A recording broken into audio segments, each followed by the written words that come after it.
ఓం నమః శివాయ. ఓం నమో నారాయణాయ. ఓం శ్రీ స్వర్ణాకర్షణ కాళభైరవాయ నమో నమః. ఓం శ్రీ నరదృష్టి నివారణ కాళభైరవాయ నమో నమః.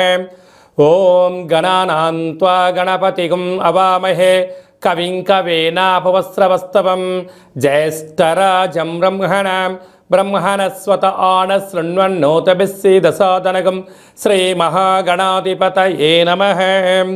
ఓం ఆదిత్యాయ సోమాయ మంగళాయ బుధాయ చ గురుశుక్రశనిభ్యశ్చ రాహవే కేతవే నమో నమః. హరి ఓం. మా ఛానల్కి స్వాగతం. సింహరాశి వారికి క్రోధినామ సంవత్సరంలో ఫలితాలు ఎలా ఉండబోతున్నాయో ఈ వీడియోలో సవివరంగా సంపూర్ణంగా తెలుసుకుందాం.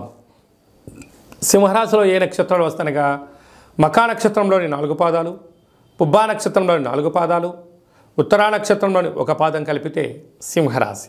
సింహరాశి యొక్క అధిపతి రవి.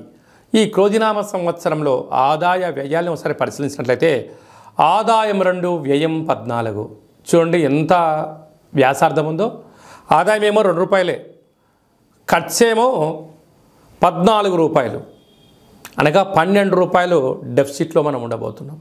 కనుక సింహరాశి జాతకులు బాగా గుర్తుపెట్టుకు సంశయం ఏంటయ్యా అంటే విలాసాలుగా దూరంగా ఉండడం, మితిమీరిన ఖర్చులు తగ్గించుకోవడం, ప్రణాళికాబద్ధంగా జీవనాన్ని పొందగలిగినట్లయితేనే స్థిర చరాస్తులు పోగొట్టుకోకుండా అప్పుల పాలు కాకుండా ఉండడానికి చాలా అవకాశాలు ఉన్నాయి. ఇదంతా కాదు, ఏకో నారాయణ అన్నట్లుగా నేను చేస్తాను అన్నట్లయితే ఉండేది పోతుంది, ఉంచుకునేది పోతుంది, రాబోయే కాలంలో అప్పులు మిగిలి అనేక రకాల ఇబ్బందులు గురవుతారు. కనుక మీకేమైనా తెలిస్తేనే ఏదైనా చేయండి, తెలియలేదు మౌనంగా ఉండండి, తల్లిదండ్రుల మాట వినండి, గురువుల మాట వినండి. విజయం ఎక్కడ ఉంది, ఎందుకు ఆటంకాలు జరుగుతున్నాయో ఒక్కసారి ఓపికగా కూర్చొని ఒక పేపర్ పైన ప్రణాళికబద్ధంగా ఉండగలిగినట్లయితే ఈ సంవత్సరం మీకు మనుగడ చాలా బాగుంటుంది. లేకపోతే మనుగడ కాకుండా అప్పుల పాలైపోవడము, కోర్టు, పోలీస్ స్టేషన్లు అనేక రకాలమైన సమస్యలకు సింహరాశి వారు కేంద్ర బిందువులు అవడానికి అధికంగా ఉంటుంది.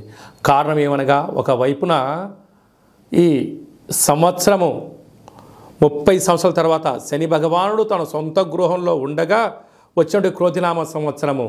కనుకనే ఇలాంటి ఆర్థిక, మానసికంగా, శారీరకమైన ఇబ్బందులు పొంచి ఉన్నాయి. తస్మాత్ జాగ్రత్త. అలాగే రాజ్యపూజ్యం 2, అవమానం 2. కొందరు మీరు చేసింది మంచి అంటారు, కొందరు మిమ్మల్ని విమర్శించే వాళ్ళు కూడా ఉంటారు.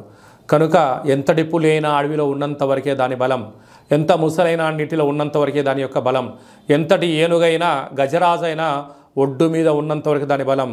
ఈ గజరాజు నీటిలోకి వెళ్ళినా, ఆ ముసలి బయటికి వచ్చినా, అడవిలో ఉన్న పులి గ్రామాల్లో సంచరించిన బోన్లో ఎలా వేసేస్తారో అలాంటి అనేక రకాల సమస్యలు సింహరాశి వారికి పొంచి ఉన్నాయి. తస్మాత్ జాగ్రత్త. అదే కాకుండా వీరికి ధాన్యాధిపతి రవి అవ్వడం వలన వ్యవసాయ సోదరి మణులకు చాలా మంచి కాలం అని చెప్పి గమనించాలి. ఎర్రటి పొలాలు, ఎర్రటి పంటలు, మిరప, కంది, అనేక రకాలమైన తెలుపు వస్తువులు వారికి మంచి ఉత్పత్తి ఉందని చెప్పి గమనించగలగాలి. కనుక వీలైనంత వరకు ఆరోగ్యాన్ని కాపాడుకోవడం, మౌనంగా ఉండడం, ప్రశాంత జీవితానికి స్వాగతం పలకడం మీరు నేర్చుకోగలిగితే చాలా మంచి కాలం అని చెప్పి గమనించాలి.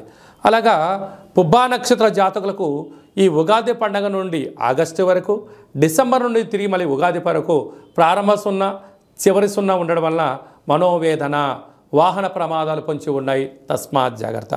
ఉత్తరా నక్షత్ర జాతకులకు ఆగస్టు నుండి డిసెంబర్ వరకు అనుకూలం ఖాళీ రోజులు.